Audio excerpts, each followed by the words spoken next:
Hi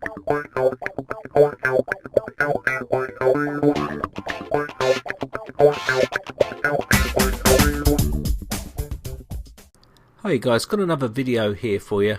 This one's on a program called Ketarin. Now if you're a technician and you don't know what Ketarin is, then you must have been living under a rock, because this is a real time saver. You can get Ketarin at this website here for free. Now what Ketarin does is it allows you to create large lists of programs and of software packages which will allow you to update these software that you've collated, and also keep the patches up to date and all the definitions up to date. So when you go to a customer's house, you can click one button and install all these programs without downloading them, and you know they're all the latest updated versions. Now also Ketarin has got a more complex side of it, which we'll cover in another video, which is commands and scripting and all this sort of good stuff. I just want to show you a basic one of how to get it set up first. So here you can see all about scripts and stuff like that. We're going to be covering all this in the next video. So let's get started anyway. So I've got a folder here called Ketarin on my desktop, and this is how it comes. You unzip it and it will give you the files that are inside here, very small.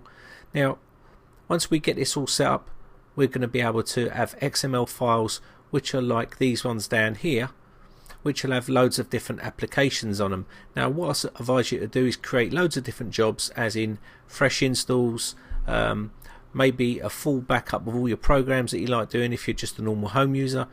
If you're a technician, maybe you like malware tools and stuff like that. And these will look something like this once they're created. This is a malware one. As you can see, it's got loads of different folders in here with all the different backups. We've got the backups of VPS, which is like the definitions of Avast, and also the installation program itself. So I don't have to do any of that stuff if I wanted to install it. I could install this straight off the bat. So let's get started anyway. I'm going to click on Ketarin here and run this. Now when you get this started up, you'll be pretty much empty like this, and this is because we haven't got any applications installed yet. But what you can do is also import XML files, which is what I just showed you. These are jobs that you may have created or downloaded off of someone. Maybe someone's gone to all the trouble doing it, and you can import them. There's also an export one here, which means all the stuff you do create, you can export it and save it to whatever job you want to do. Maybe fresh installs, malware tools and stuff like that. We're going to click on the new application just to create two jobs to show you how easy it is. So first off, I'm going to go into a program here called CCleaner. We're going to call it that. Now I'm not going to go into categories and stuff like that. I'll show you that in the advanced video, and how we can use the actual shortcut codes down here, and also silent installs and stuff like that.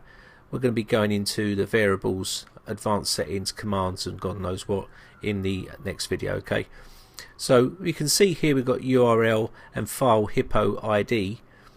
These are the ones we're going to be using in this video.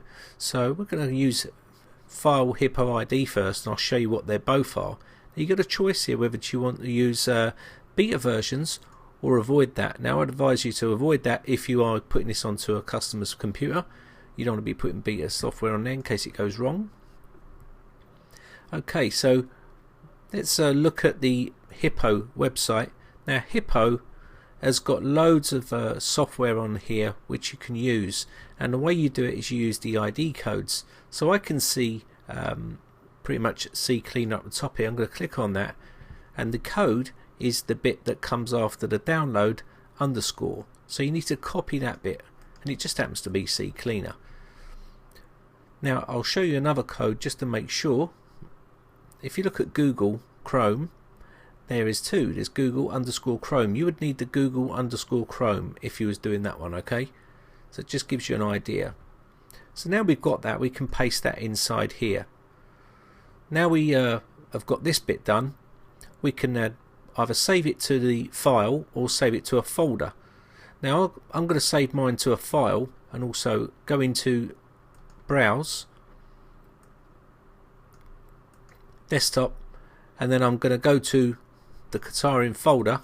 Now I would advise you to have all these pre-done anyway, but I'll just show you can do it from this environment anyway. So I'm going to make a quick folder called apps, like that. Inside there I'm going to need another folder. I'm going to call this security, and inside there we can call this CCleaner. I need to create the folder first, that would help, like so. And then now we can name our file what we want. Now you may be thinking this is pretty much a CCleaner, isn't it? You may be thinking this is a long process, but once you've got this all set up before you do all this, it's really quick. And I'm typing with one hand here. So basically once we've done that, we can click save, and you can see the long path. Now the downfall with paths is they may change over the time, and what happens is if the path changes, then obviously it's not going to install properly. So you need to make sure you get a folder in a location that you're not going to move. I wouldn't suggest your desktop, maybe on a nice separate drive or something like that you use all the time, and it will always be there and you can keep that up to date. So once we've done that, we can click OK, and there we have our first program. Let's go to one more program and I'll show you the URL part, and we're going to use UVK in this case. Now the URL for UVK, I don't want to use the beta version, so I'm going to quickly avoid that, and also get the link up. Now this guy Fred makes UVK, and he's put a lot of work in, and I tell you what, he's pretty much done a really decent job, saves a lot of engineers a lot of headache. So if you do like this program, you know, hit the donate button, donate some money to the guy, because he does put the hard work in there, and there's a little small donation button there as well. Now I'm not affiliated with UVK in any way, shape or form. I just like the guy. I think he's done a lot of hard work and saves a lot of guys a lot of hassle. Now you can see the download uvkportable.exe file here. Now when I hover over this, you'll see the download link on the bottom left hand side. What I'm after doing here is right clicking and copy the link location, and that's all we need to do. I'm just going to paste that inside the actual URL part. Now don't worry about the variables, as I said, and all these other tabs. We'll go through that in the next video. It's a little bit more advanced. So we're going to go on to the browse button here and go to the desktop, find my Ketarin folder, go into apps. Now we could have another folder here called malware, and you can put all your malware tools inside there, so you get the general idea. Okay, and we're going to just make another quick folder called UVK, and we need to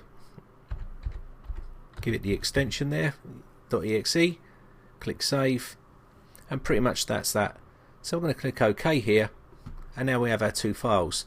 Now once I click update all down the bottom here, they should start to download, and there you go. Now they've gone into them folders. Now you can imagine if you've got a long list of stuff, it does take a bit of time, but now we won't have to touch this ever again. All we need to do now is come here and update all every single time, and what it will do is it will update the latest definitions and put the new versions in there for you. So if I click on it again, what's going to happen is it's going to verify with a tick to say that this is the latest version that you're using. Okay, now if it doesn't do that, and it will download the latest version, and that's the way it works. So let's have a look inside our folder, and there we have the actual file that we created inside malware and UVK, and there's our little file there. So as you can see, pretty useful to get all your tools in one place, and then all we'd need to do is copy all this to our USB pen drive manually, or I'll show you another way in my next video on how to do that. So pretty much let's have a look at a full list of programs now and see what that looks like. Okay, so let's come up to file, and I'm going to import here. I'm going to go to my desktop, and I've got a XML folder on here with some stuff. Now this is the malware tools one. We're going to have a look at that. Click open. Again, as you can see, a long list of stuff for malware tools, and this will update it automatically if I click on update. Or the good thing is I can select certain programs that I want to use. So if I want to just try some scans with these types of free software, and maybe this one, I can highlight them by holding the control key down and then clicking on install, and it will install these programs onto that computer. Pretty simple. So pretty much I think that pretty much ties it all up, and we'll just have to copy that across to our pen drive, and then we should be pretty much good to go. In the next video I'll show you how to copy this across with another program, and also show you how to update the pen drive and stuff like that, and make it nice and easy for you. So I hope you enjoy these videos. My name is Brian from Britec.co.uk. If you enjoy these videos, please remember guys, hit that subscribe button and show your support. Also rate and favourite all my videos if you enjoy them, and I'll be making more videos again in the future. So thanks guys for sticking around. See you later.